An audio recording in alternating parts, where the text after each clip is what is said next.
Good evening, everyone. Thank you for coming to our first lecture of the year. This is Freeport Sustainability Advisory Board lecture series, and today we have two speakers who will speak to us on extended producer responsibility and on recycling. Our first speaker from Ecomaine is Alex Kane, and our second speaker from NRCM, which is Natural Resources Council of Maine, is Vanessa Berry. Alex of Ecomaine will take us on a dive into the world of recycling, waste cycling, and waste diversion to learn what is truly recyclable and why. Alex will go over the basics of recycling and what you can do to improve a closed loop in your community.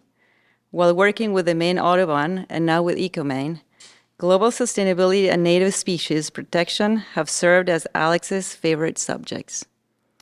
Vanessa Berry of NRCM will discuss EPR and highlight Maine's EPR law, a law that places the burden of excessive packaging on the producer rather than on the consumer. She will update us on its implementation and describe the potential cost savings to municipalities. Prior to her role as NRCM's Sustainable Maine Outreach Coordinator, Vanessa spent nearly 4 years working directly with municipalities, schools, and local organizations to provide education and support on their waste reduction and diversion strategies. Before they come here to speak at the lectern, I would like to point out that there are 2 tables in the back with different materials that qualify as recyclable and non-recyclable. So on your way out, I found them to be super helpful, especially because there's one table on the right that has plastic film that most people don't know can be recycled. Most people just throw out all the plastic thinking you can't recycle any of the plastic bags, but there are actually many that you can recycle, and all of the examples are on the tables. So with that being said, please join me in welcoming Vanessa and Alex. And Alex is coming first.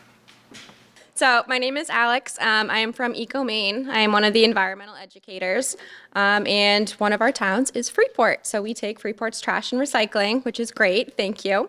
But we're going to talk a little about recycling and what is acceptable to put in the curbside bin or silver bullet, however you recycle, and what is not acceptable, and how we can divert some of that material even if we can't personally take it. So just real quick, if you're not familiar with Ecomaine, I suggest everyone kind of get familiar with where your trash and recycling goes because it's important. Ecomaine's a nonprofit, so we are owned by 20 different municipalities. We service about 73 right now. We just signed on Brunswick, but we service about a third of the state. So we take about 35,000 tons of recycling every year and 175,000 tons of trash. That is quite a bit. So we have 3 facilities. We have our waste to energy facility, so that's where your trash is actually going. Everything that's not compostable, everything that's not recyclable will be burned for waste to energy. And that brings us to the third picture, the ash fill. Your trash gets turned into ash. It is a 90% reduction. It still has to go somewhere, but it's better than raw landfilling, in my opinion. The picture in the middle is the recycling facility. So that's where all your recycling goes. So whether you have a silver bullet container or pickup, the trucks back up into those bays, they dump it, and then it goes on a series of conveyor belts, magnets. We have all kinds of stuff I'm going to show you. So here is a map of all the places we're servicing currently. Like I said, it's about a third of the state total. We are servicing 2 towns in New Hampshire, Newington and Greenville, I believe it is. But we'd still like to be more places. It's just, a lot of it has to do with trucking. And, we'd love to service Millinocket. We would love to get further into Maine, but unfortunately it has to do with fuel. It has to do with how we're going to actually transport it. So for the time being, this is what we have. So less filling. What's the point of what we do? What's the point of waste to energy? What's the point of recycling? Well, landfills. We have, in Maine, we have Norridge Walk, we have Hatch Hill, we have Juniper Ridge. These landfills in Maine are huge if you've not seen them before. They take up a lot of really nice green space. They attract pests. They attract all kinds of wonderful wildlife that get killed in the process. They're also stinky. Do you want a landfill right by your home? Nobody does. And closing landfills and reopening landfills costs a lot of money. Not to mention the environmental factors, the leachate, the trash juice that's seeping out of the raw trash in these open landfills that's affecting your water. Not to mention the methane emissions from just open fields of trash. So a little pop quiz. How many years do you think it'll take to fill all of Maine's open landfills if we continue throwing away things just at the same rate? Any takers? It is 22 years, which is not that long. Really kind of scary. So if we keep going the way we go, we're going to run out of room, and we are inevitably going to run out of room. This is taken from the DEP last year, I believe, or the year before. Still relevant, but it shows you in the year 2045, we're in the negatives. We're going to run out of landfill space. We need to have some kind of plan and implement it before then. So landfills are not ideal. It is the last rung on the waste hierarchy. It is the very last step on the waste hierarchy. When we look at something, what is its end life? What is the purpose of this item when I'm done with it? How was it designed? Well, usually we think trash. You're done with something, trash can, which is a pretty unsustainable way to have materials and use them. When you think of something going to the recycling bin, that's great, we're recycling it, but it's also the third step down. It is the third tier on the ladder when reduction is easy to say. Reduce, stop buying stuff. It's hard to say, but it's true. We are a single-use society where we're buying things, not thinking about their end-of-life purpose, and ultimately, things just go straight to landfill, which brings me back to my last slide. So when we look at stuff, it's reduce, reuse, then recycle. And I can't stress that recycle is very, very important. So this is what it probably looks like if you get curbside. This is what the trucks actually do. They have little cameras. They pick up your recycling and trash in the same truck. It looks bad if you ever see the truck picking up trash and recycling and putting it in the same truck, and then you call up and you're like, hey, it's actually all going together. Yes, it is, because the truck is split down the middle with a wall. So it is not getting mixed together. It is actually separating it. And when it drops it off at Ecomaine, it backs up to the tipping floor, dumps recycling, drives around, dumps trash. You also have, I think, 3 silver bullets right now in town, I believe. Or you could have curbside. And this is what it looks like on the recycling tipping floor. So each time that truck, that little scoop, picks it up and puts it in the hopper, it takes about 3 minutes for the whole load to go around the recycling facility and be separated. So he is dumping stuff into a hopper up there. And then it's going to go up a series of conveyor belts where it's going to separate each of the materials. So right now in Freeport, you guys have what we offer, single sort recycling. So you're throwing in your cans, your paper, your cardboard, your acceptable plastics, your glass, etc., all in the same bin. So we do all the sorting once it comes there. One of the first steps is paper, which is rubber stars. So we have these giant rubber stars the size of tires, and they spin on an axis. And the light stuff, paper and cardboard, float over. The heavy stuff falls under. If you can see what is wrapped around that bar right there, that is contamination. That's called a tangler. Tanglers do exactly what they say. They get tangled in our sorting equipment. And then every day around noon or 1, they have to shut down for an hour, and someone has to get in there on their hands and knees and cut that all out with knives. It takes hours, it's dangerous, and it's a real time waster. It costs money, and it's something that can be avoided if everyone's educated and knows exactly why we can't take it. You know, this is why we can't take a shower curtain or a bed sheet. This is why we can't take a plastic bag or rope, even if it's just, you know, well, it's just one string light. It's just one thing. It will get tangled and it will become a problem. Here's the second set of rubber stars. So this is when the paper floats over again. Heavy material is falling through. So the spaces in between the bars is where everything else is falling through and falling on conveyor belts.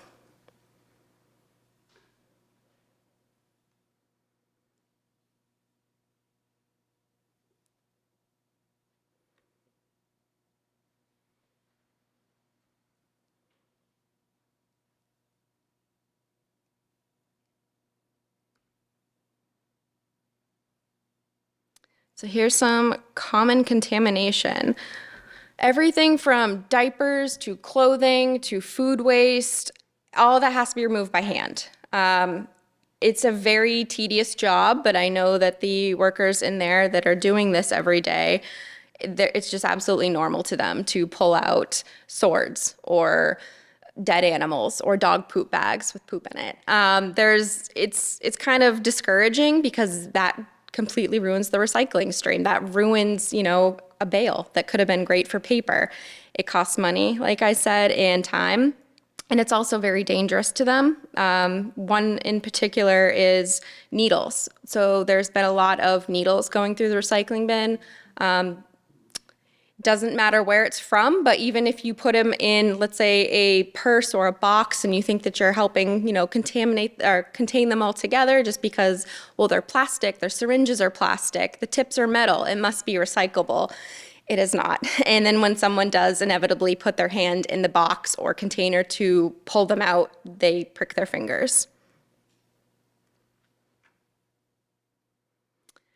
One of the other ways we sort is through magnets. So the ferrous metals, so your steel, tin cans, those are all going to be lifted up on a conveyor belt that's magnetic.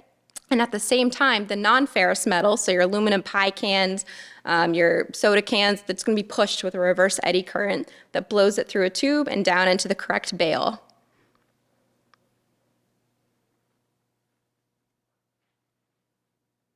Glass. Glass is sad because there is no market for glass. We accept glass, we take your glass, we crush up your glass all nice and it looks like a pretty pile of sea glass, but nobody wants it. There's no market for it, no one buys it from us, it's not going anywhere. It sits in a big pile at our ash fill. It's pretty, but that's it. Nobody wants it. It's expensive to transport. Nobody wants to touch it because it's dangerous. For the most part, it's crushed glass, and there's just no demand for it. So we have it on site, we keep it crushed up in a little pile, and it's free for the taking. If anyone wants it for fill for a project or for a mosaic, or contractors use it to make glass countertops, etc., we have it. But in the meantime, it's inert, it's not doing anything, and it's just sitting on site. So we will take your glass proudly, but just know that it is going to sit here in Maine until somebody wants it. Plastics, everyone's favorite. Plastics are sorted differently. So we have one optical sorter. It's a robot laser that reads the resin code of number 1 plastic. So usually your Poland Spring water bottles, Dawn dish soap containers, plastic clamshells that you get salads in, those are number 1 PET. So those are removed by a laser that reads the resin code. It blows a puff of air at it, and it'll hit the wall and fall into the bale. So we also stress that things are empty. They don't have to be scrubbed out, dishwasher clean, perfect, shiny, empty at the very least. No liquid, cigarette butts, you name it, in the containers, just empty at the very least. The rest of the plastics are sorted out by hand. So 2 through 7 are all sorted out by hand on a conveyor belt. And the finished product will come out like this. This is our Harris baler. It's been around for a long time. This baler actually used to bale up the raw trash. So back in the 70s, when they created this facility, it was basically just made to cube up raw trash and then landfill the raw trash, but has been retrofitted to do recycling. So what they're gonna do is they're gonna pull out the recyclable material. So this should be just cardboard. Obviously there's some contamination, human error, machine error, etc. But he's going to pull it out and look at it and pull out any obvious signs of contamination because we don't want to give our buyers junk bales. So he's going to pull out anything, and if it's really looking bad, they're going to cut it open and send it through again. So plastic bags, who would have guessed, is sticking out. And once these materials are all baled up and ready, they're going to go into our bale yard. If you've ever driven by Ecomaine or down that road, we have piles of these cubes everywhere. So it's all the different materials. We keep the paper ones generally inside in the winter and rain because they get wet and heavy and soggy. We also keep number 2 colored, which is most often laundry detergent bottles, so they don't leak because they're never really empty. But we keep them outside until they are ready to go on a truck and they go cross country. And that is when they turn into new things. Your recyclables do get recycled. Your paper gets turned into berry boxes, new paper gets pulped into all kinds of sheetrock, kitty litter, paperboard material. Your cans infinitely get recycled into rebar, appliances, etc. Your plastic gets recycled. Depends on what the plastic is and where it goes, but it does turn into something else through end of market. Number one, so your clear plastic, the PET, like I said, the water bottles, that most often gets turned into fibers. It can't really get turned into other beverage containers again. So that'll get crushed up, pelletized, high heat, spinning really fast, turns into fibers. That's how Patagonia LL Bean makes a lot of fleece. Makes a lot of sleeping bag material, stuff like that. The other plastics, number two, so your HDPE, that heavy duty plastic, your milk jugs, that gets turned into playground equipment, gets turned into stadium seating, Adirondack chairs, stuff like that. 3 through 7 plastic is generally lower grade. So I hear a lot of transfer station, people that use transfer stations and all over Maine say, well, my transfer station doesn't take number 3 plastic. They only take number 1 or number 2. That is the most profitable plastic. However, Ecomaine does recycle and sell 3 through 7. We have a buyer just over the border in Canada, and they do buy our 3 through 7 plastic, and they turn it into industrial equipment, heavy duty. So it may not be worth the dollar. It's probably a loss most of the time, but we're keeping it out of the landfill, which is important. And recycling SOS, it is really hard to know everything. It's hard to remember everything. There's a table back there and it's confusing. You look at stuff and you think, well, this should be recyclable. It has a symbol on it. You know, how is this not recyclable? Do I keep the lid on? Do I keep the lid off? You can always check our website, which sounds easy to say, but you can always check it. It's user-friendly. You can email us anytime. You can call us. There's 4 of us in the office that are ready to answer the phone and tell you whatever you have is recyclable or not, or we can divert you somewhere else, depending on what it is. The rule of thumb with plastics to remember is not everything plastic is recyclable. Take a coat hanger, for example. It's not recyclable. There's no label on it. We have no idea what kind of plastic it is. So the rule of thumb is it has to have a 1, 2, 3, 4, 5, 7 on it. Number 6 is styrofoam. No styrofoam. No styrofoam in Maine. Is it rigid? Is it a rigid plastic? Or is it like a bag where you can crush? We want rigid only. And then some type of container, a cup, a yogurt cup, a bottle. Think food grade, a lotion bottle. Take that pump out, just the bottle.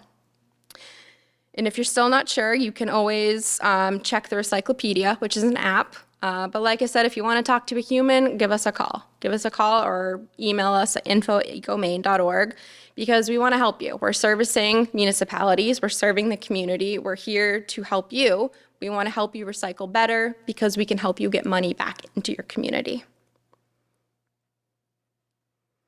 Recycling should not be this hard. It really shouldn't. And that's where EPR is going to come in and help us. And having EPR is great. Vanessa Berry will talk about this in a little bit, but it's going to help you increase the volume of recycling. We can take more recycling, wider scope of material. It would be great if we could take, your plastic bags curbside. It would be wonderful if we could recycle that coat hanger or the keyboard or the basketball hoop. It would be great if we could take clothing. There's no textile recovery recycling that's easily accessible. There's Apparel Impact, which is a veteran-owned company that does it. But other than that, where do you recycle jeans? Where do you recycle your tennis shoes that aren't Goodwill worthy? So having EPR will definitely be more inclusive to more material and to more communities and improve our infrastructure. And clear labeling. We were talking about this earlier when we walked in. Something that has a recycling symbol does not necessarily mean it's recyclable. We have to go by what kind of infrastructure does the state have to actually accept the recyclable material. So just because, this says, put me in your curbside bin, don't put that in your curbside bin. You have to check and make sure it meets all the rules for the infrastructure that Maine has. And that's all I have.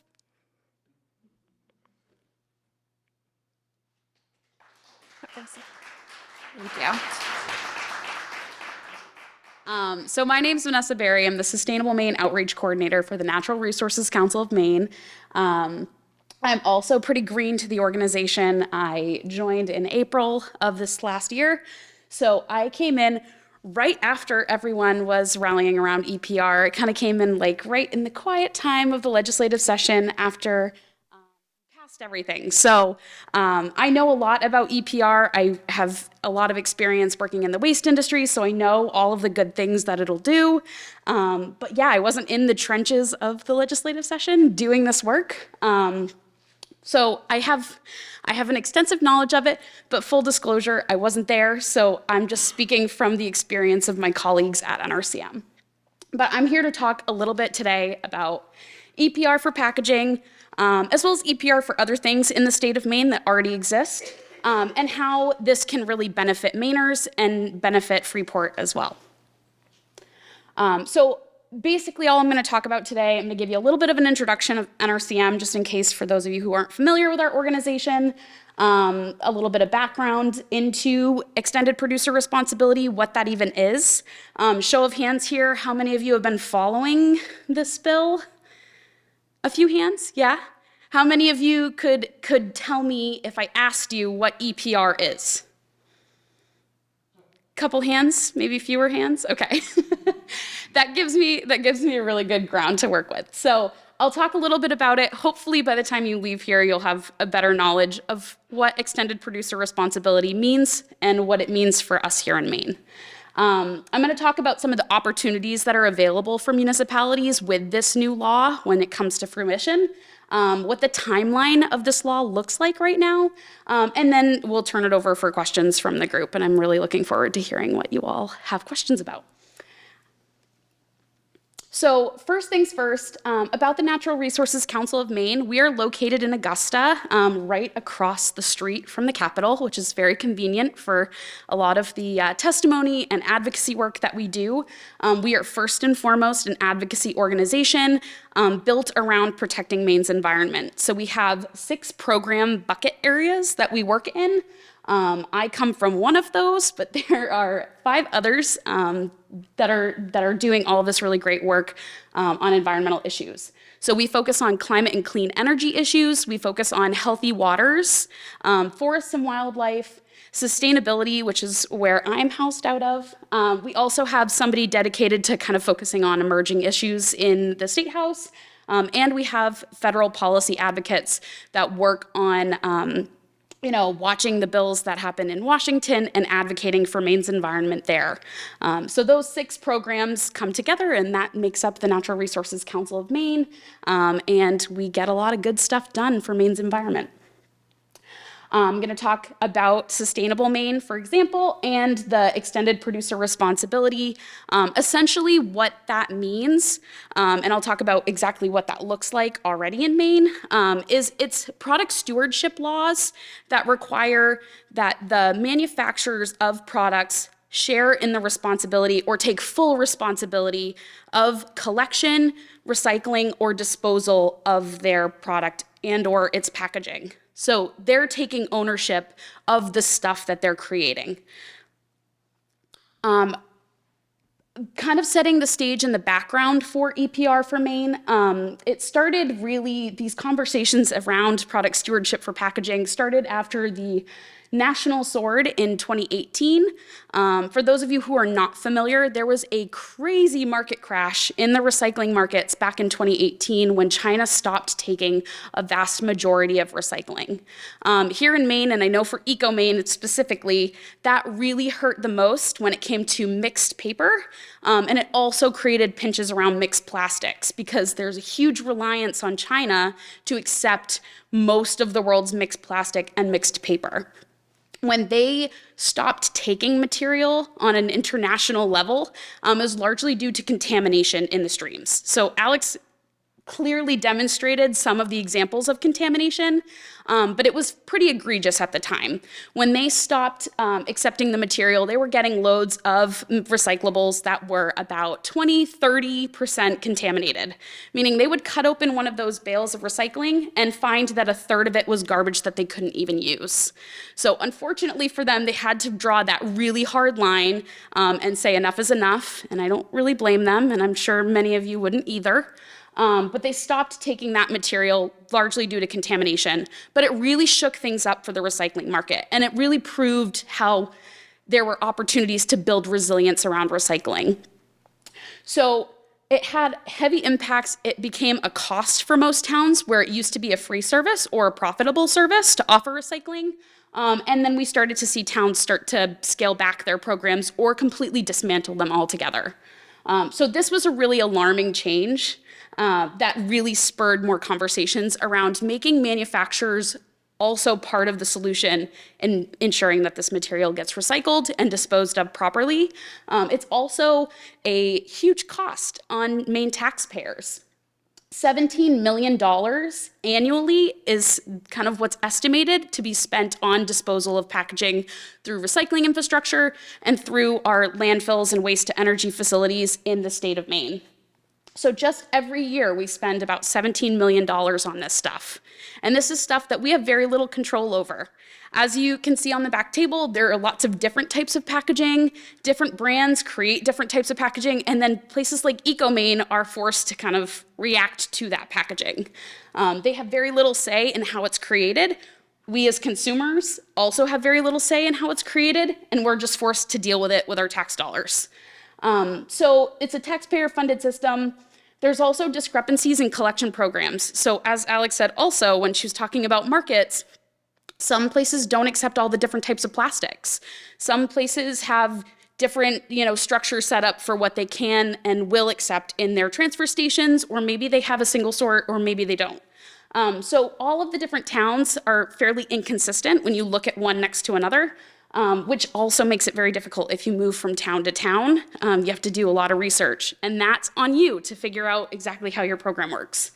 And then also wanting to address the issues of plastic pollution. We're seeing an abundance of this plastic packaging being mismanaged and disposed of in Maine's environment and in environment elsewhere. So being shipped somewhere else and then being littered somewhere else.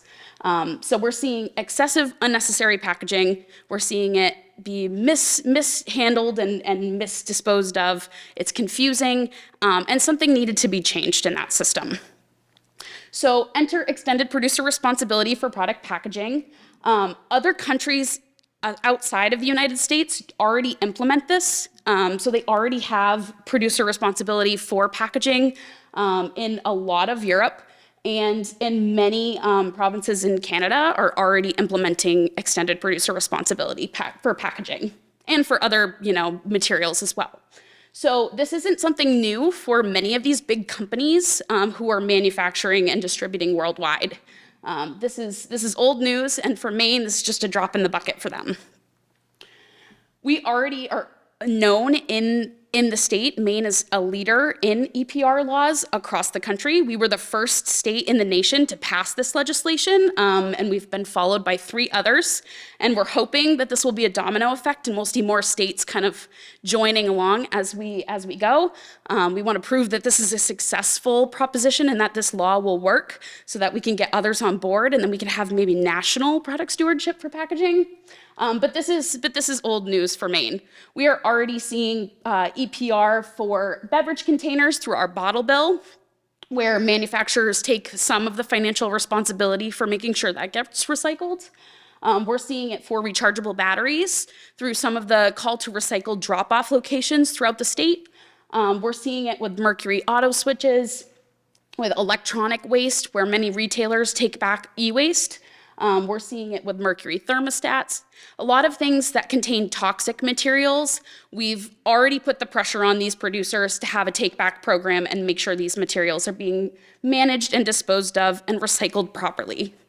We see it for cell phones, for compact fluorescent lighting, for unused paint through our paint care program. Many retailers of paint like Sherwin-Williams and Lowe's and other places like that can take back unused paint and recycle that material. And we also, in 2021, just passed a EPR law for unused prescription medication. So this is old news for Maine. This is something we've done before, and we can certainly do again, and we can build and make it better. So enter Maine LD 1541 in 2021. This was called an act to support and improve municipal recycling programs and save taxpayer money. Certainly a tongue twister, but definitely a good name for a bill.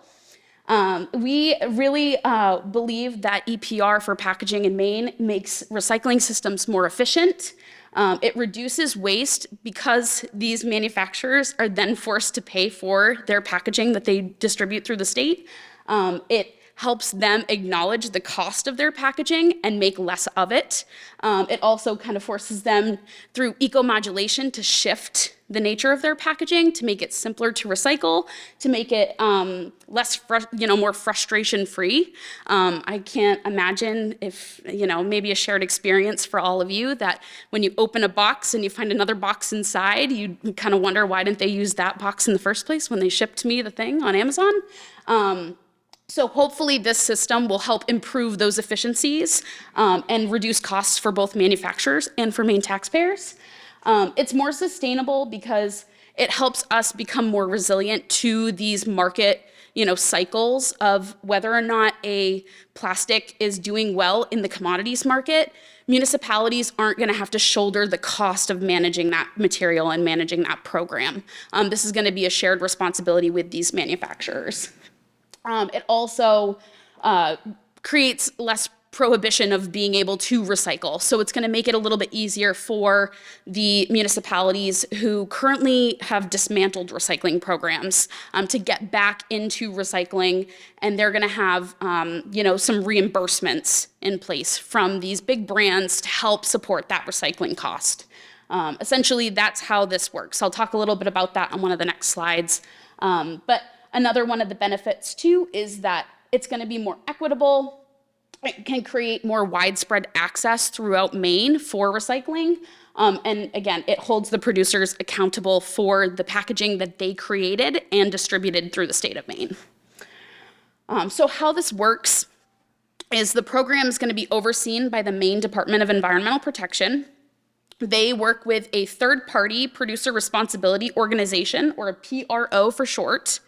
The costs are determined and implemented with the Maine DEP and this PRO, and they have something called eco-modulation, which means that if a product package is more environmentally sustainable or made with better packaging versus more toxic packaging, or packaging that comes in a bunch of different layers that's hard to recycle, the financial cost to manage that packaging might be more expensive if it's more frustrating and comes with different components.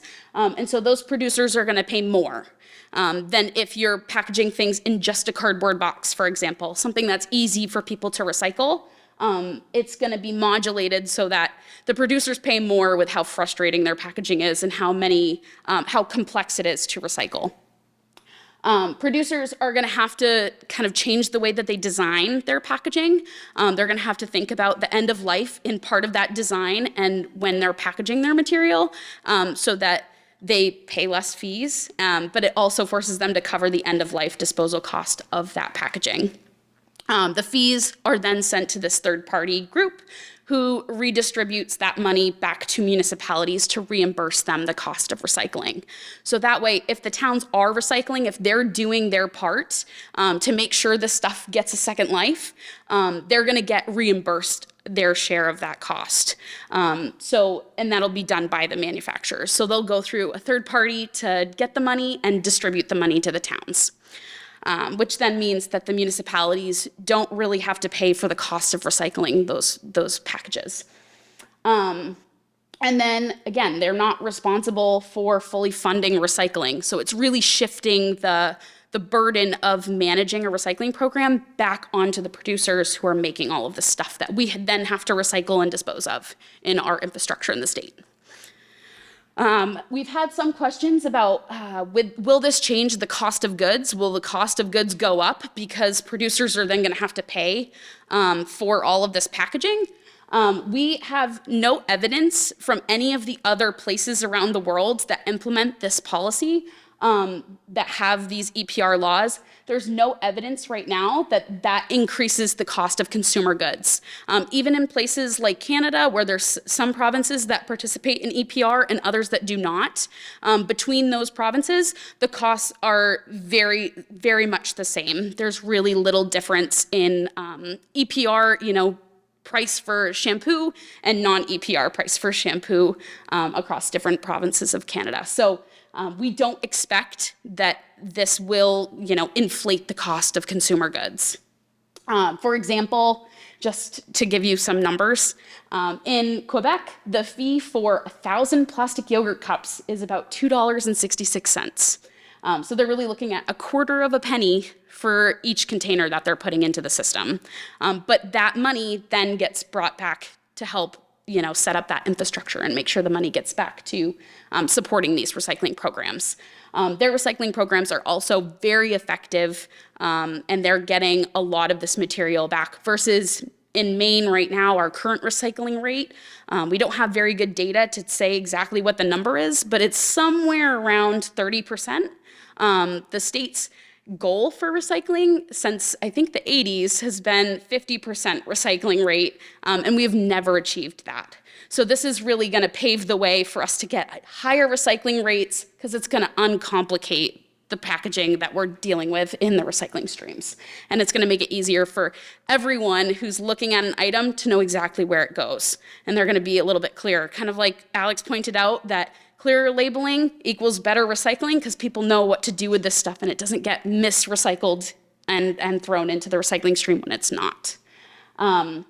Most EPR programs actually incentivize producers to become more efficient in their process or implement bulk refill programs in the retail space. So this could be more options for refilling your packaging, so that way it doesn't have to be disposed of. You can use it over and over again. So there are ways for this bill to incentivize the reduce and reuse components of our waste hierarchy, rather than just relying on recycling to solve our problem.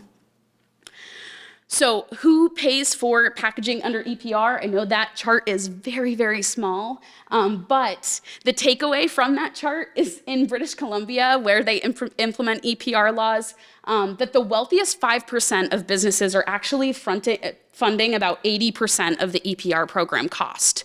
So these companies like Amazon and Walmart, the people who are making most of the packaging that's being distributed through the state are going to be the ones that have to pay the most of the program.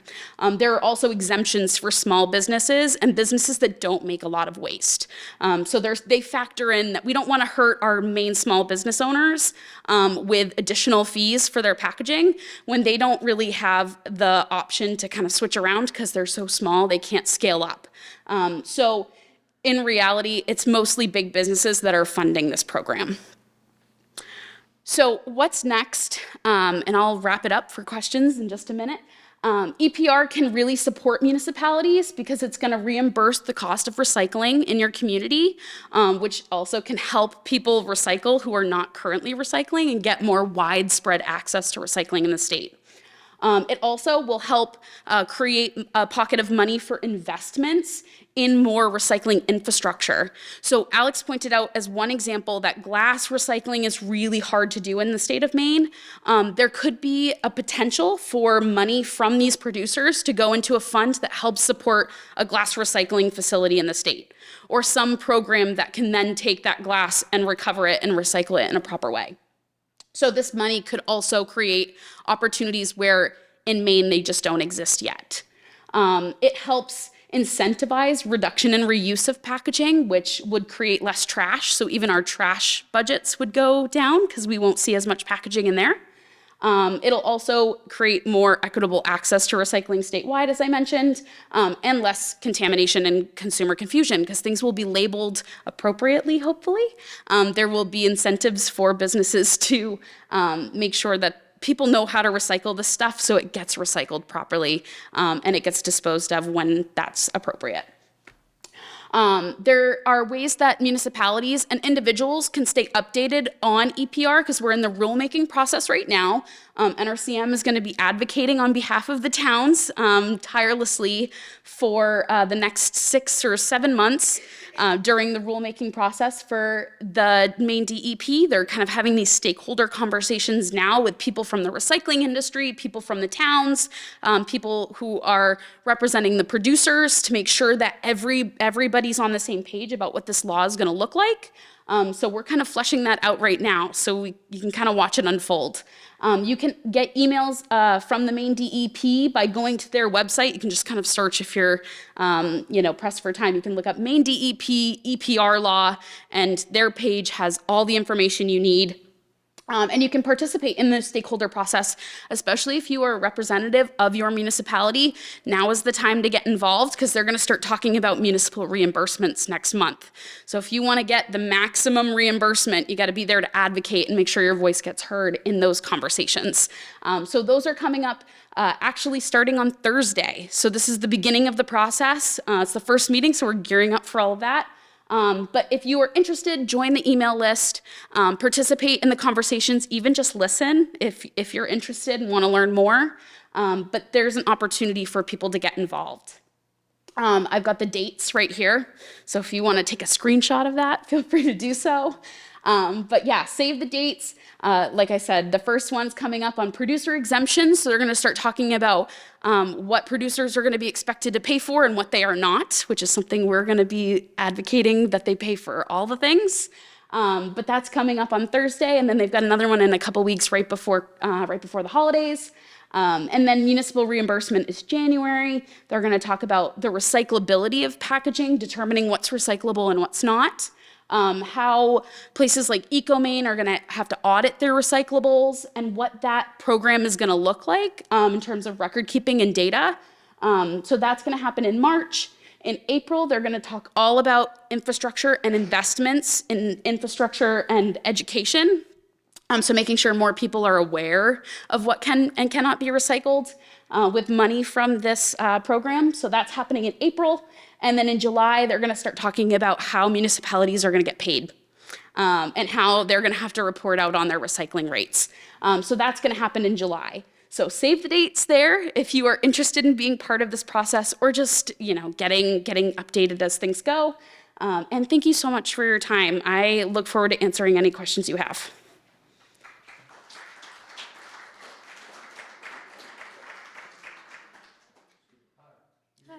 Yes. Coming in clear. Hi, John Patterson from Freeport. Who's in the PRO? Who is the... Who is in the PRO, yeah. Yet to be determined, as I understand it. So the Maine DEP selects them through a request for proposals. So that process hasn't started quite yet. I think this is going to be a drawn-out process of the stakeholder conversations are the first step. And then after they have these stakeholder conversations, they have until December of 2023 to kind of flesh out the law. And then the first thing in implementing the policy is selecting the PRO. So they're going to go and they're going to get requests for proposals from different organizations who have done this before. Whether, maybe it's in Canada, maybe they have done it in Europe. But they're going to get these proposals and they get to select based on, the credentials that they have or, a bunch of different factors. But that has yet to be determined. So I buy a container of yogurt, and it goes in this extended EPR program. The next container of yogurt I buy is still made with petroleum products. How have I made the world any better? Yeah, that's definitely a hard question. So phasing out toxic materials is certainly of utmost concern for NRCM and for other organizations.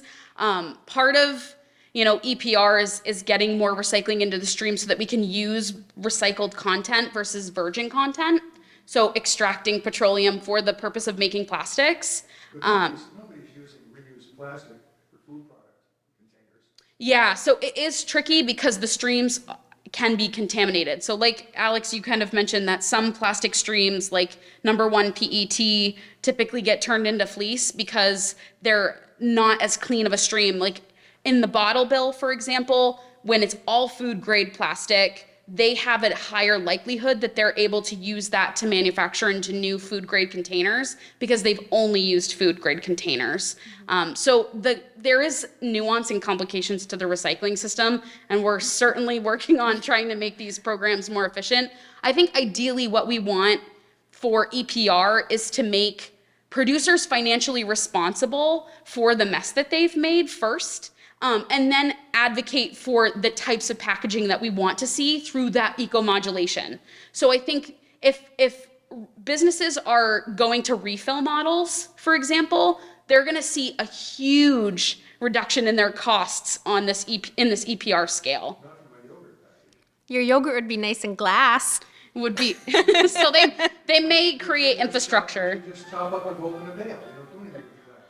But if we could reuse glass, Most glass is made of virgin sand. we can reuse glass. So if they set up a more reuse structure, which I think is, that would be the end goal for this program, is it's going to take a while to get to our, dream world of making very little trash. But I think the first step in this process is making the producers financially responsible for what they're already doing to our systems. So I think that's the first step. And then after that, we can use this eco-modulation and this EPR structure to better create the change that we're really looking for with more reduction and reuse of materials. And, recycling is great, but it's the third rung of the hierarchy. We really want to encourage businesses to take ownership of those containers and create models where those containers can go back into the system, be reused exactly the way that they are, without using extra energy to process them, melt them down, reshape them, and then send them back into the system, which is energy intensive, it's expensive, and that's typically not done locally either. So having reuse economy, which is another thing that we're advocating for, and supporting that infrastructure is going to be kind of the next phase of this program, for sure. Thank you.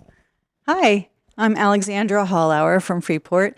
I have a few things to say and two questions. So the first thing to say is H&M at the mall, they take clothing, like even underwear and bras and things like that, that you can't use anymore, and clothes that they might be able to pass along. So they have a container next to the register that you can bring a bag if you need to get rid of some clothing. So that's one thing.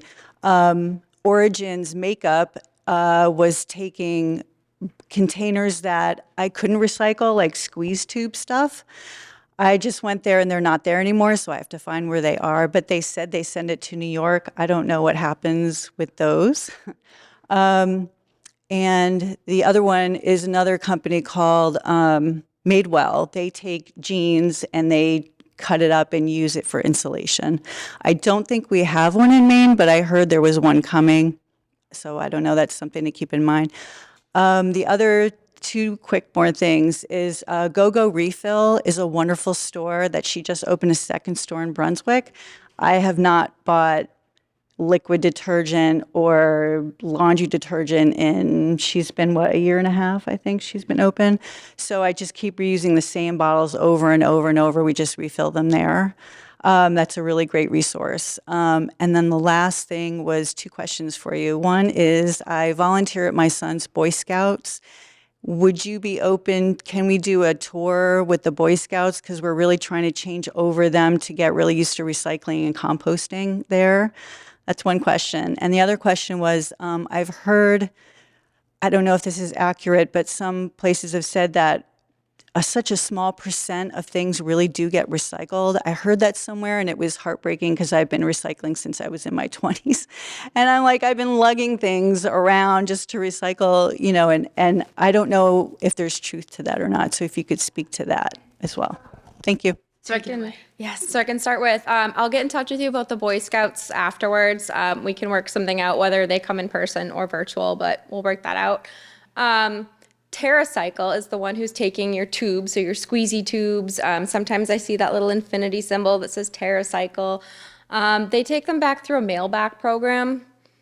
I don't know how I feel about that because it is shipping and fossil fuels to move stuff to recycle it when they could just not make bunk packaging to begin with. So yeah, I know that there is out there, and some places do take back textiles. H&M does do that. They also produce a lot of fast fashion, so they also do. It looks like they're kind of covering themselves a little bit, but it is nice to see some of that too. And to answer the final question with the plastics, everyone has seen, I think on NPR, it was a couple weeks ago, 5% of your recyclables actually get recycled and the rest is all trash. And that is really strained data. If you actually look at the data that they collected, they're collecting plastics data from everything. So they're taking cars and basketball hoops and laptops and keyboards, and they're taking all of this plastic and they're saying, yeah, only 5% of it's recycled. Probably, if you consider all the plastic that's ever been made. But if you look at containers that's readily recyclable, so common household containers that we have infrastructure to recycle, that is a much greater number. You're looking in like the 70s at that point, depending on where you live and where the infrastructure is. But I have that data comes out every now and then. A different news source will put it out, and it's really deterring people, which is kind of unfortunate because if you actually look what's readily recyclable, that does get recycled. Hi, I'm Laura, and I'm here with a few of us from Freeport Climate Action Now. Thank you so much for coming. I wanted to mention, to your point, there is a clothing recycling facility in Freeport called Apparel Impact. There's 2 bins. One is right on Route 1 by the Big Indian, and the other one is at Freeport Community Services. So when you drop your stuff off, anything that they can't really reuse or resell, they put in that bin, and we've collected hundreds of pounds of apparel that way. And you can put in shoes, you can put in purses, you can put in clothing, things that are ripped and torn and disgusting. You just put them in there and they take them and they make them into things like the padding under your rugs and such like that. I had a question about, since Canada and Europe have been doing this thing for a while, have you seen any noticeable difference in the way manufacturers produce their products? Like you said that right now it's just a fee, like we're collecting money so that, it'll help Maine communities, but you want to see them change their what they do. Have you seen that happening at all? Yes, and I wish that I had included some photos, but there is noticeable differences with EPR and without EPR in what type of packaging is in the system. So like I said, in some cases, it's really driven businesses to go refill, because then they eliminate the need to pay those fees because they're not creating new packaging. They're allowing people to use existing packaging they can cut their costs considerably by offering a bulk option instead. So we see that in Europe a lot. And we also notice, like more shifts to paper and easier to recycle materials. And just like, for example, like your toothpaste tube. Your toothpaste tube doesn't also need to come in a paperboard box. The tube is enough to protect the toothpaste. So you see a lot less excessive packaging for the sake of branding. But what I mean is, like, have they made changes that we already see on our shelves? I mean, would they change something in Canada and not in America? Like, why not do it once? Yeah, I think part of it is because of the cost. Because right now they're not paying those fees in the United States, so they can just do whatever the cheapest option is. And distributing into the United States that's a moneymaker for them. So they want to cut those costs where they can because it creates more money for them.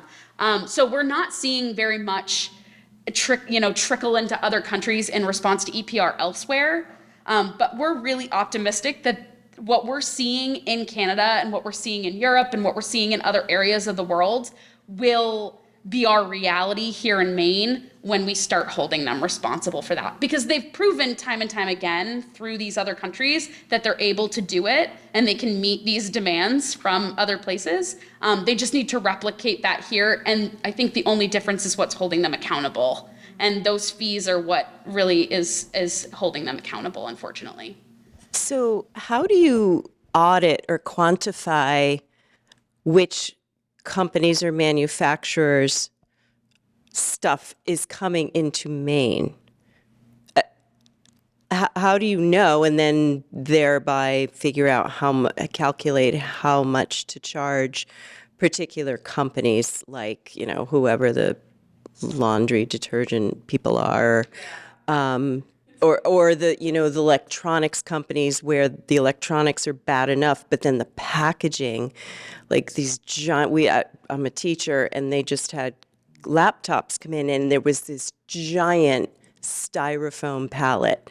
We were all like, "Oh my gosh, what do we do with this?" But I mean, it was outrageous. So how do you know, especially with all the online purchasing, how do you figure out what's coming into Maine and who's creating that? Yeah, so it's part of who is taking responsibility for the packaging, and this is part of what's being fleshed out in the rulemaking process right now, is exactly who needs to be responsible for the record keeping there of what's coming into the state and then what's being redistributed out to consumers.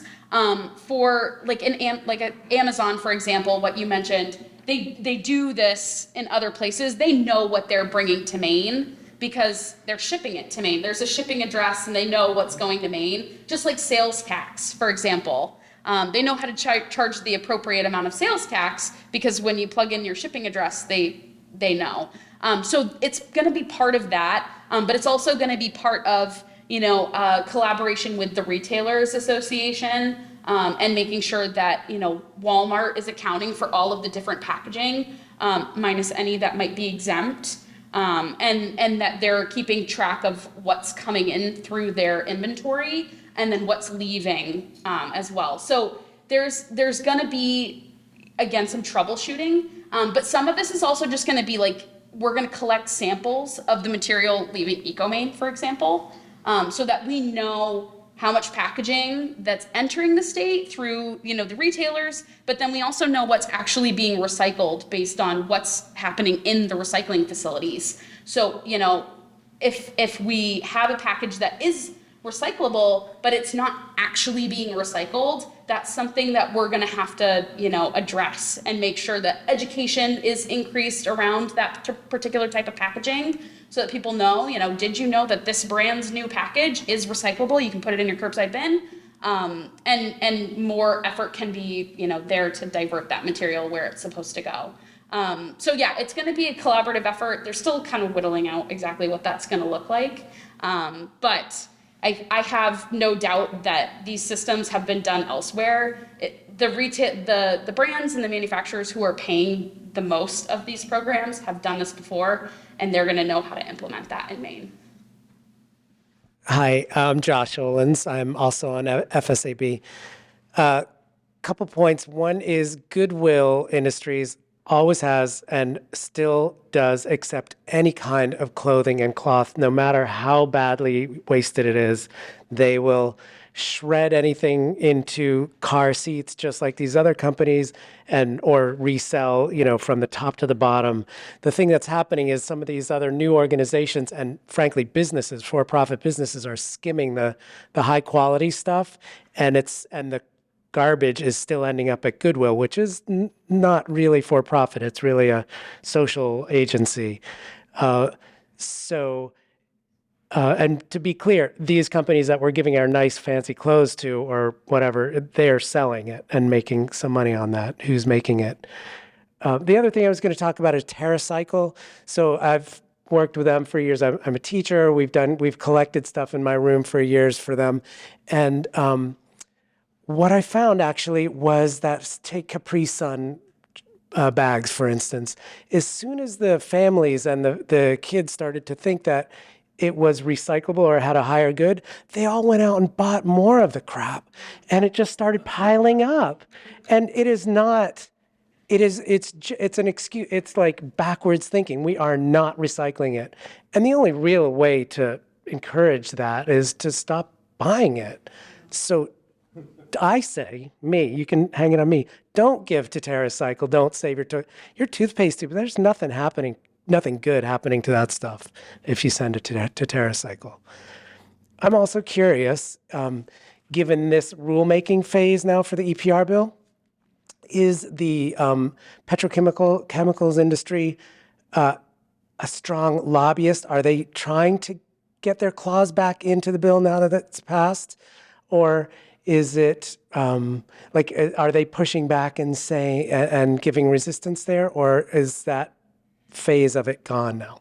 There was opposition from, the producers when we were trying to pass this legislation. There was even actually a second bill, an opposing bill for product stewardship that was there and had a lot of exemptions built into the bill. So we obviously didn't support that one. We advocated for our bill, which was much stronger. And so we had quite a bit of defiance when we were trying to pass the legislation.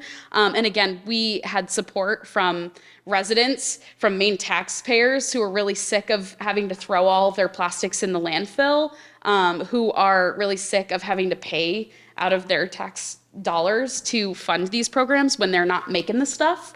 And we had hundreds of people come out with testimony supporting EPR for packaging that really kind of like countered that influence from the producers. Of course, there's talking about saving tax money is kind of a bipartisan issue. But I will say that, we want them to have a seat at the table in these conversations because they're going to be directly impacted by this work, but we want to hold them accountable to the fullest extent that we can possibly do in this EPR law, which is why NRCM is going to be part of this rulemaking process from all of the stakeholder conversations. We've RSVP'd for every single one of these so that we can be a seat at the table and make sure that we're calling them out when they're trying to get exemptions where it's not appropriate or, all of these things. We want to make sure that this bill does what we intended it to do, which is to pay for municipal recycling costs and make it so that no municipality should ever have to decide between, paying for recycling or paying for other things like roads or actually having reduced, tax rates. So that's something that, we're going to advocate tirelessly for. We haven't really seen too much yet because we're not there yet, but we're anticipating that on Thursday we'll find out exactly who is going to try to have a seat at the table when these conversations start to happen. So we'll keep you posted. I was thinking about how this gets enforced, and I guess it will be similar to, you mentioned sales tax. It might be enforced against a producer from outside the state of Maine somehow. So I suppose that's going to get worked out and has been worked out in other countries. The other part of the question is what Laura mentioned of trying to, in fact, affect the way packaging is created. I'm wondering, Maine is clearly a leader in this area. What is happening in other states? Because to have it be effective, this is going to have to take place nationwide. Do you see any movement, and who's leading that charge? Yeah, I love that. So Maine was definitely the first, and we're really proud of that. But shortly thereafter, we saw bills passed in Oregon, Colorado, and California most recently. California, that's like where we know that we're making really good change because California's population and the costs of this packaging in California is going to look massively different than what it looks like in Maine. And kind of going back to what Josh's question was about opposition, we didn't see nearly as much of a fight as they did in California because they don't see Maine as a serious threat.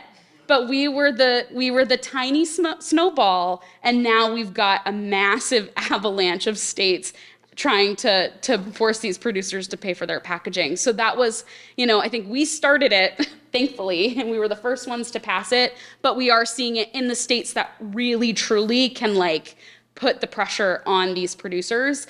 We've also been talking to other states like New York. For example, there are places all over that are really trying to get this going. And, the bigger the state, the more impact it could really have.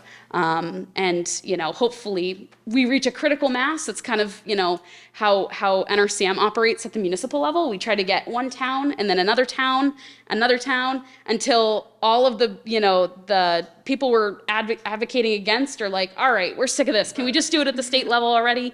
So, eventually, hopefully with more of these states adopting this policy, we'll reach that critical mass where it's like, all right, if federal policy just makes sense. It's too inconsistent from state to state. Let's just do it everywhere and make sure that the policy makes sense for the country. So we're a long ways away from that. That's definitely, a pipe dream of ours. We'd love to be there to see that happen, but we are seeing some really awesome key players in other states getting this going.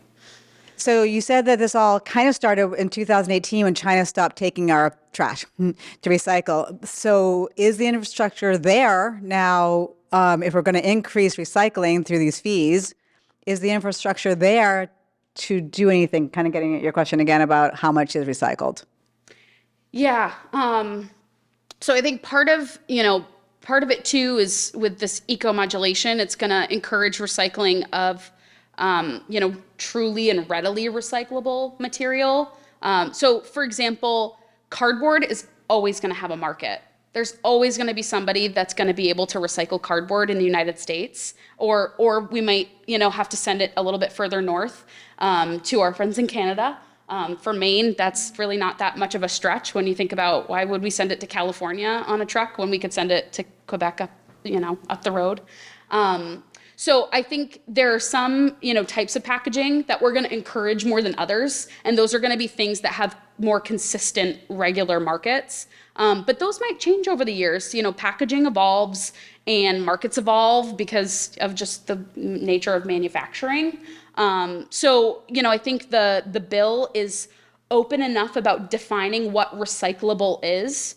There's some parameters around it. It's got to be accessible in the state in, a majority of places. It's got to be, something that has an end market and can turn into something else. No chemical recycling, that's not what recycling is, waste to energy is not recycling, for example.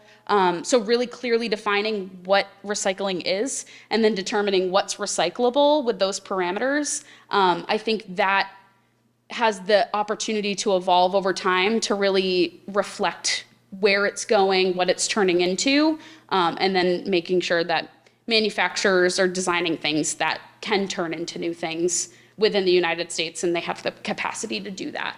But then also the money to go into the infrastructure, like you said. So glass right now doesn't have a market, but part of this money from the producers can be used to fund some of those things on the longer term. So if glass is not recyclable now, maybe they can use that money to create an avenue for it to be recycled, as an example. I'm wondering if there's a way to hold accountable the places that provide takeout packaging, because it's not direct packaging, but over COVID, it was a ridiculous amount of takeout, and that was very frustrating to see all the utensils and all the packaging that went with that. Yeah, that's definitely something that, we're looking at and thinking about. I mean, it's hard with COVID because we really had to make an impossible choice of packaging for safety reasons and the environmental cost of added packaging. And for a while, unfortunately, the packaging, to excessive amounts of packaging kind of took control because we were worried about exposure and health and safety of our citizens. And I think that made sense for a time, but hopefully we'll start to see that wean. But I think the excessive packaging, it does cost more.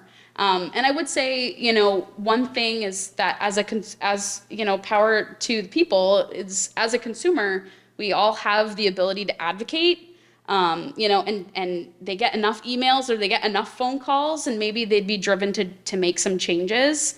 I know, for example, I've made a couple of emails about some really excessive mailers and different types of non-recyclable packaging that I've been getting with subscription stuff. It's like, I'm going to unsubscribe unless you change this and give me something different.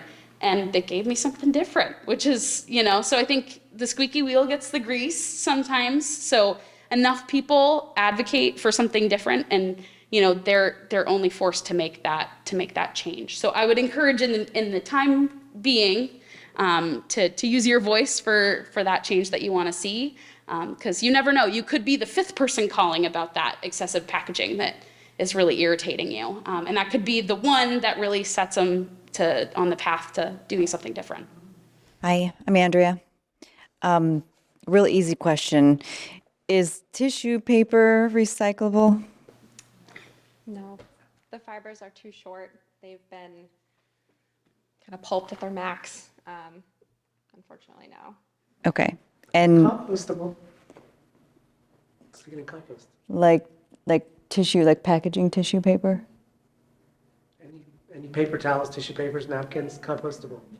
And like plastic utensils, not recyclable. They don't meet the container qualifications. They're not labeled. We don't know what they're made of. They're probably mixed plastics, complete trash. You can reuse them plenty of times. I like to just avoid them, not get them at all. If possible, just refuse. Get your own metal set in your It's not always drawer. possible, but another trick, my personal favorite is just keeping a fork in my glove box. Like I just like have it wrapped in a napkin, but I keep it in my glove box on my cart just in case.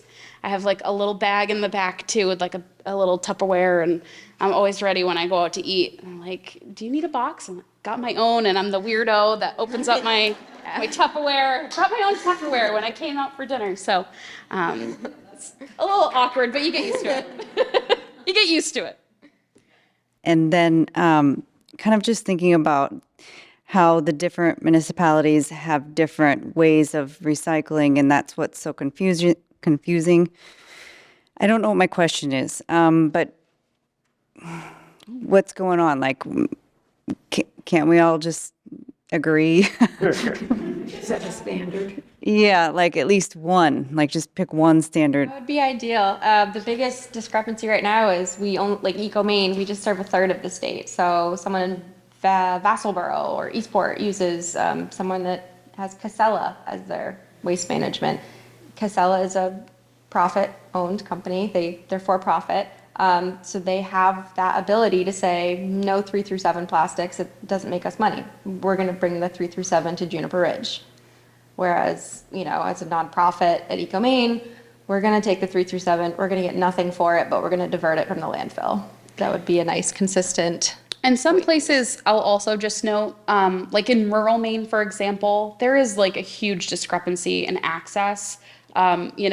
Freeport is very geographically close to sorting facilities that can process large volumes of recycling, whereas some places, they're kind of on their own as a municipality. So like this, I'm trying to think of like a good example, but like if you live out near Moosehead Lake, for example, your town has the little tiny transfer station for a population of, maybe 500, maybe 600 people. You're not generating enough volume to sell to these big companies that can take the different types of plastic. You're really at the mercy of what you're able to sell to somebody who, can take it. You're limited in storage.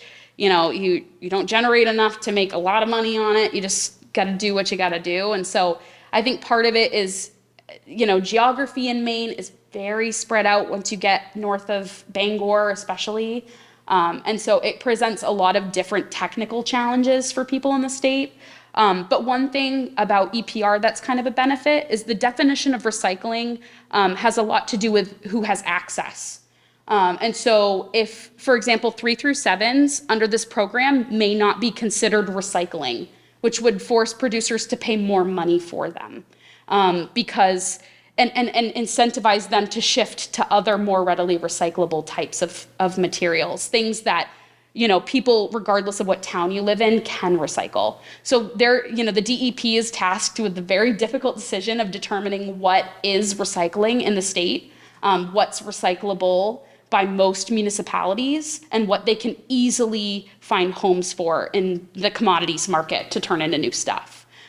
So part of this EPR rulemaking process is defining, what parameters that is. Like, does 80% of Mainers do they have to have the recycling program in place for this?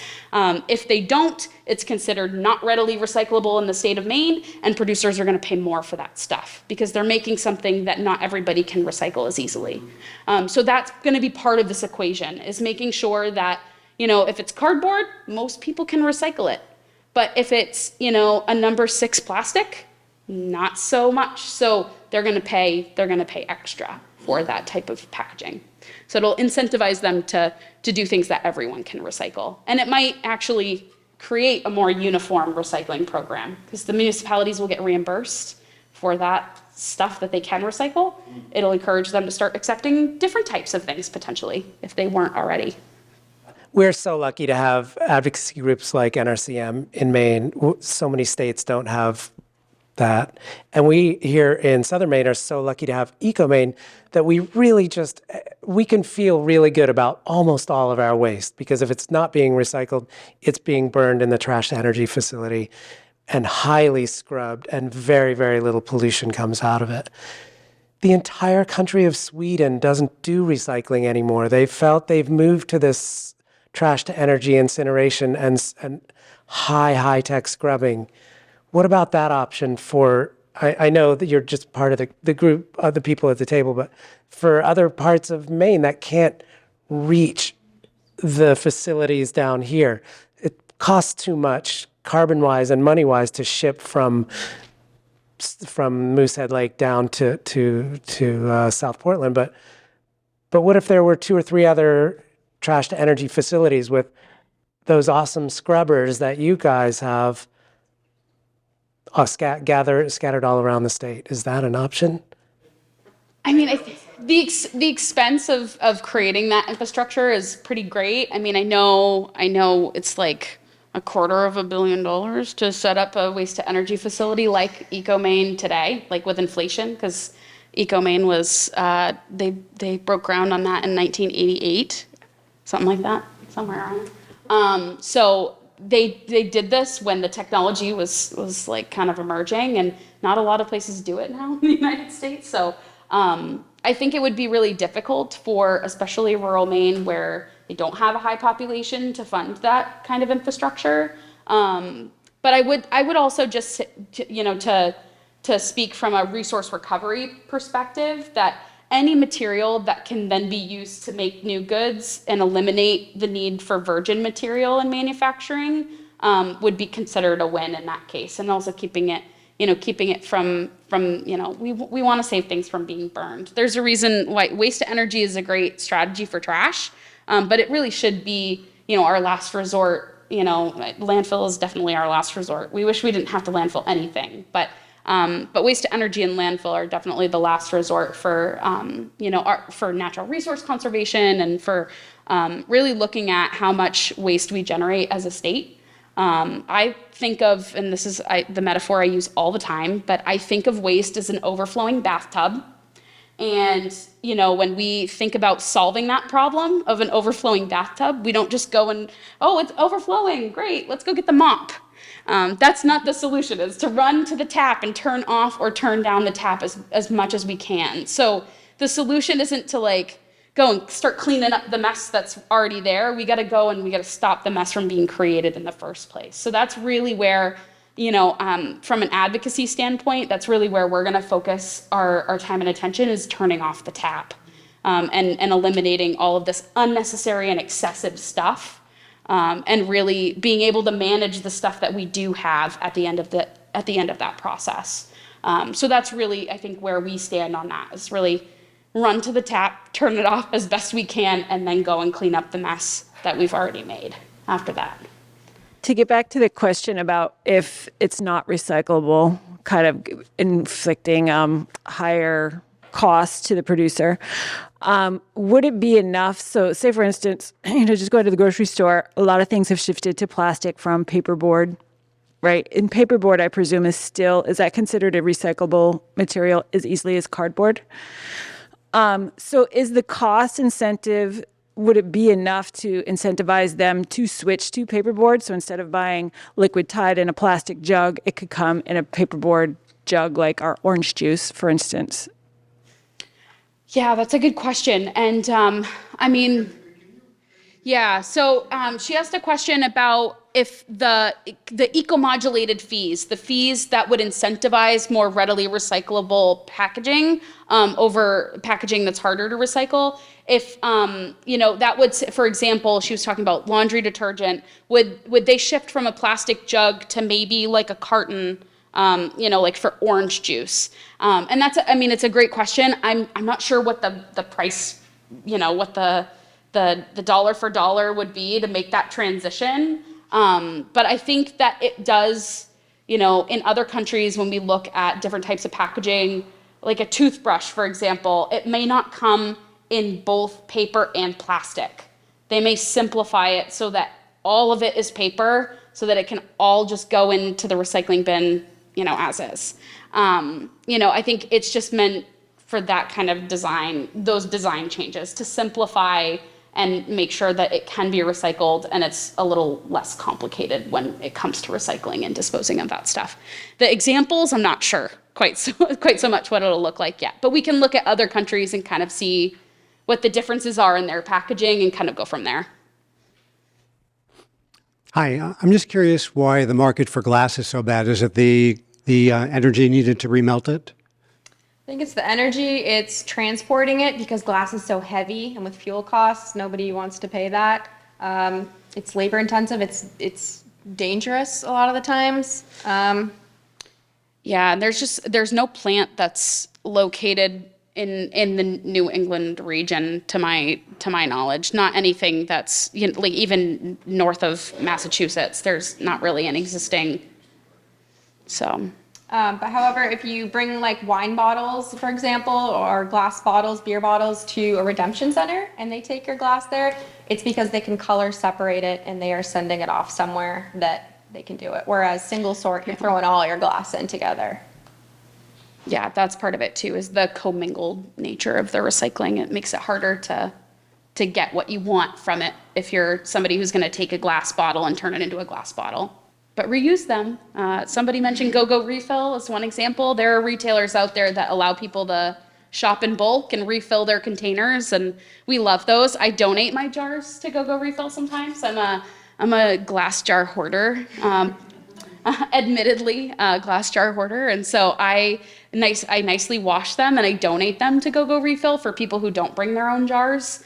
So that they have a free container to fill up with shampoo or whatever it is they're buying. But yeah, I save them and repurpose them for all of the things. So I'm a firm advocate of reusing your glass wherever you can. They make great water bottles on the go when you're in a pinch. Why is it that some of the recyclables, like the paperboard and all that, goes all the way to China? Is it not an industry for like in the United States where there are more recycling facilities or where they transform it into some other product? Like, why are things being shipped across the ocean to have that done? We're not sending them currently to China. We're actually we're trying to use the domestic market as much as we can. So our paper and paperboard goes to Wisconsin, trying to.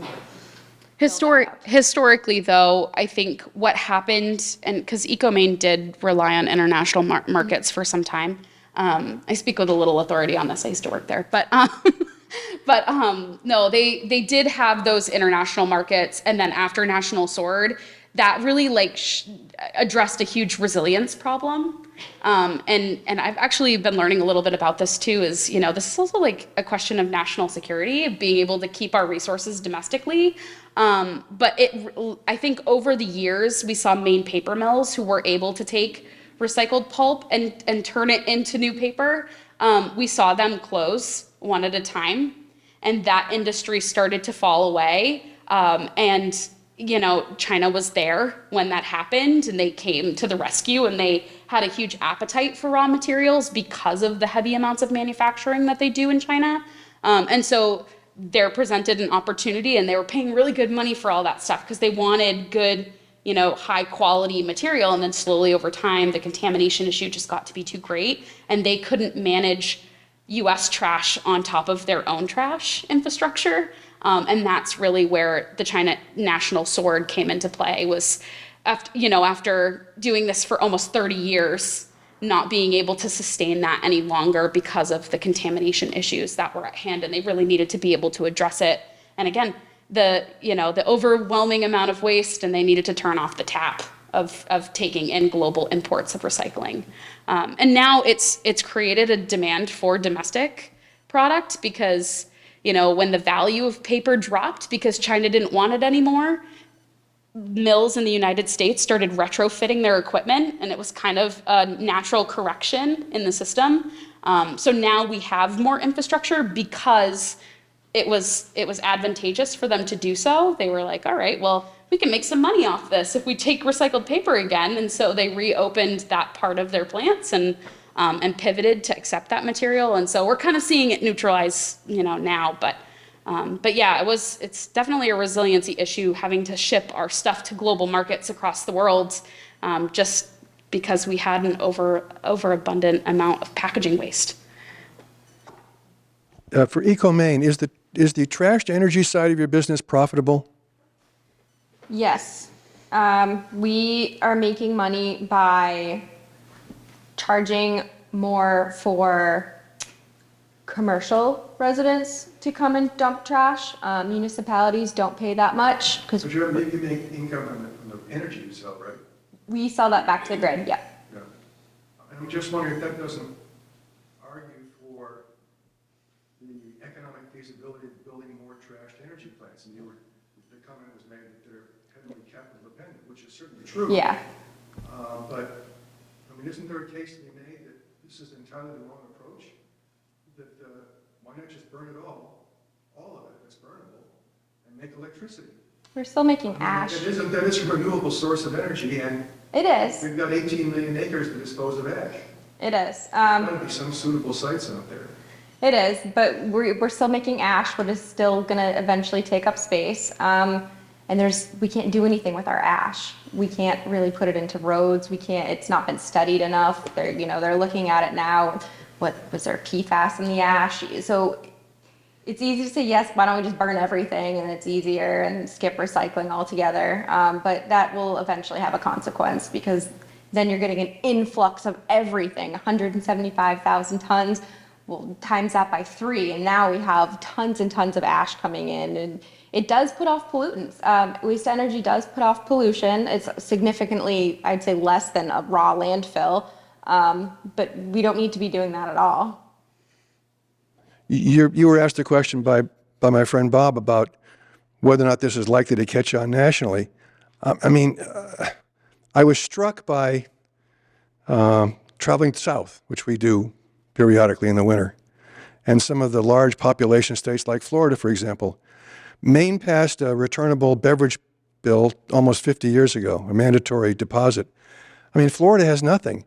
There are 25 million people just throwing their beverage cans away. I couldn't help feeling as I was down there, feeling, what's the point? There's 25 times more cans being thrown away. That's just Florida. You take the rest of the country. There's only about 8 states that have a returnable bottle bill after 50 years. What reason is there to believe that EPR will to have some sort of national momentum that the bottle bill hasn't? I'm sorry if that sounds like an aggressive question, but these things, okay, all right. There are a lot of places that never will, but so what? We can't worry about them. We've got to go ahead and do what we can do. Yeah, I would also just, I think, yeah, you make a good point. I think California is, they're a catalyst for change, right? And I think Maine was the start of it, which, we got to pat ourselves on the backs for that. To be faster than California at passing this legislation, it's really impressive. And we had the right lawmakers in the state house at the right time to really get that to happen. And I think when we look at Maine and we look at the infrastructure that we have and the current challenges that we have, we're also really low on landfill space. And I will say it's very difficult to permit with, you go through the process with the DEP to find a site to hold trash, whether it's ash or raw trash. It's near impossible to do. And that's because of the implications of storing trash in our natural environment. We have very limited space in Maine's landfills and in New England in general. If you look at places like Massachusetts, who also have a moratorium on waste to energy, which is interesting, but they're exporting their waste to other states. They're sending it to become somebody else's problem somewhere else. And so I think in Maine, we don't want to do that. We want to be resilient and be able to manage our own stuff. and be able to be part of the circular economy and reuse economy, because it's long-term more sustainable for us, and eventually in the long term there's a return on that investment. We have the infrastructure, we put in all of this money and time and effort to creating these systems. They're going to work for us for a long time if we rely on make, take, waste, dispose, landfill. We're not going to have as much time. It's really what it boils down to, and the environmental cost is too great. So yeah, we can talk about it more too. I'm happy to go offline for that, but. I love the enthusiasm and that this is generating a debate here on the floor, but we have kept our speakers way too long. You guys have been great. Thank you so much. And thank you to the audience for all those excellent questions. So your contact information we will have. So if you guys have any remaining questions, we will put you in touch with either Vanessa or Alex. Thank you guys so much. You have been great. Thank you all for being here. It's a late Monday night for all of us, but really happy to have this turnout. It's great. The town of Freeport is embarking on a climate action plan process that we're taking advantage of, facilitated by GPCOG, to reduce greenhouse gas emissions in town, assess vulnerabilities for climate change, and also make our town more resilient. There will be several workshops where we will be gathering feedback from the community. That is one of the major components of this climate action plan. So if you're interested in participating or even getting information from us, please sign up on your way out, and we will keep in touch. There's a nice little slide that Mandy produced for us, so you have some of the contact there.